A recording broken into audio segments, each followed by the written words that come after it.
This show is brought to you by KIXE PBS and Union Pacific. Union Pacific delivers products in a safe, reliable, fuel-efficient, and environmentally responsible manner. With that, Union Pacific and KIXE PBS want to show the importance of rail safety to you and others. Thank you, and now here's the featured presentation.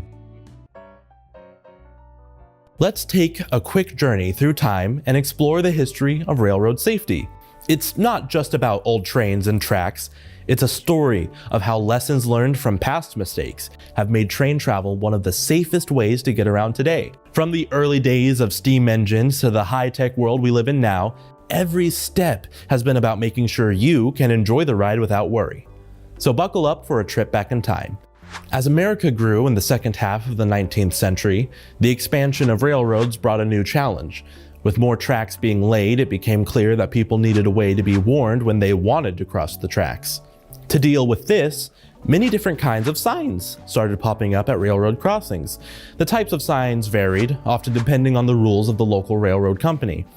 At busy crossings, there were even watchmen who used hand-cranked gates to let people know when a train was coming.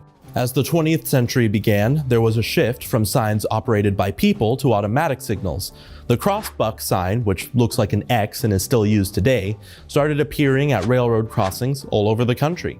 The first automatic signals used in railroad crossings were bells mounted on poles. These bells were cleverly designed to ring when a train entered a section of track that had electrical insulation.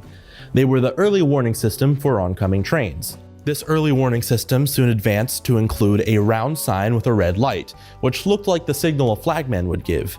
These were affectionately called wigwags. Even today, you can find a few of these nostalgic signals around America.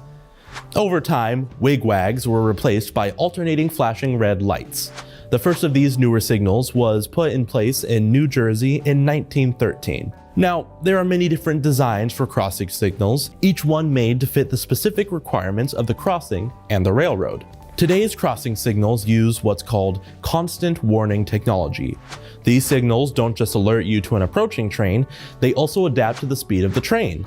This means they provide a consistent warning time, whether the train is moving slowly or speeding along the tracks. Many people think that railroads decide where to put these warning signals, but that's not the case. Instead, it's actually a federal program that makes these decisions. This is because crossing signals are considered devices for controlling highways, not just railroads. Federal safety funds are used to help install and upgrade these signals. Every year, each state gets money specifically for making improvements at railroad crossings. States need to create a system to decide which improvements to make first, taking into account various factors. When a state identifies which railroad crossings need an upgrade, it reaches out to the railroad company. The railroad then conducts a thorough on-site inspection and designs the circuitry for that specific crossing. They also provide a cost estimate. The state reviews this estimate and, if it's approved, gives the railroad the go-ahead to install the new signals. The safest option is to have no crossings at all.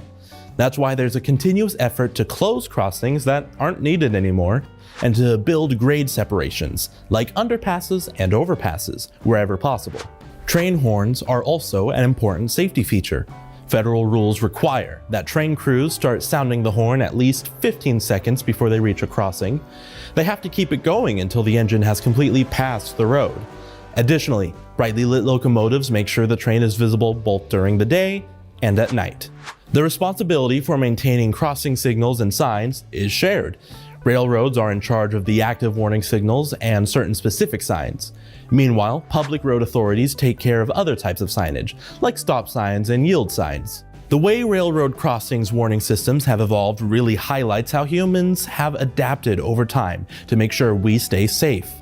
These changes started back in 1870 with the invention of the track circuit and have really shaped how we move around our communities today. As we continue this journey, we'll look more into the crucial role of railroad safety right in our own neighborhoods and see how these innovations keep our communities safe.